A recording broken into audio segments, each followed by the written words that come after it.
It's day 173 of 66 and 26, our journey to read through all 66 books of the Bible in 2026. It's Friday. It's normally Gospels Day, but we're in Isaiah the prophet in the Old Testament because we needed to spread out the readings from the prophets because they're so much longer than the Gospels. And Isaiah is very often known as the fifth Gospel, even though it was written 700 years before Jesus came. And so we're looking at Isaiah on Fridays. We're about 3/4 of the way through Isaiah after today's reading, Isaiah 46 to 49. This is one of those sections where there's a lot going on, but a few things to highlight. One thing that is going on with Isaiah right now is that he is setting up a contrast between the idols that Israel has been tempted to follow and to worship and bow down to, and the Lord God Almighty. Those idols, Isaiah 46 verses 6 and following, some pour out gold from their bags and weigh out silver on scales. They hire a goldsmith to make it into a god, and they bow down and worship it. They lift it to their shoulders and carry it. They set it up in its place, and there it stands. From that spot, it cannot move.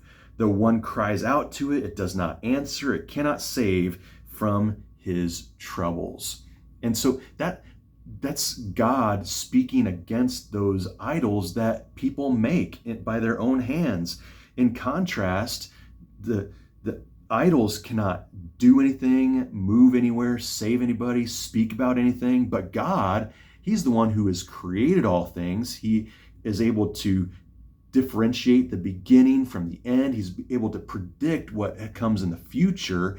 And when you see the fulfillment of what he says come true, then you know that the Lord is truly God. What I have said, verse 11, that will I bring about. What I have planned, that will I do. And over you hear, then you will know that I am the Lord your God. Isaiah chapter 48, verse 12. Listen to me, O Jacob, Israel, whom I have called. I am he. I am the first, and I am the last. My hand laid the foundations of the earth, and my right hand spread out the heavens. So that's going on, the contrast between the idols and the Lord God. The idols can't do anything, but the Lord God saves. He speaks about the future, and it comes to pass just as he wills it, and then people will know. The other thing is happening here, that this is actually Isaiah's writing many years before the rise of Babylon, and yet he's seeing and predicting the fall of Babylon after Babylon has already conquered Judah. And so he's speaking to the people of God about their future before they have fallen, about their restoration after the fall. And so looking way out into the future and predicting the fall of Babylon. That's happening in Isaiah chapter 47. And then one other thing to take note of in these chapters, there are 4 places in the second half of Isaiah, starting in verse 4, or chapter 40 and going through chapter 66, that second half of Isaiah, 4 places that are known as servant songs. They're short passages, 5 or 6 verses or so, except for the last one, a little bit longer. In each of these passages, very clearly depicts the Messiah, Jesus, 700 years before Jesus came. And the second of those servant songs, the first one is in Isaiah 42. The second one is in Isaiah 49, the first 6 verses.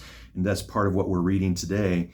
And what's interesting to take note of is the last verse where God says to his servant, and we believe this to be God speaking to Jesus well in advance, it is too small a thing, God says, for you to be my servant to restore the tribes of Jacob and bring back those of Israel I have kept.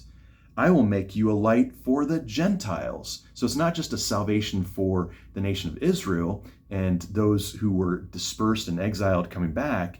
That's too small a thing.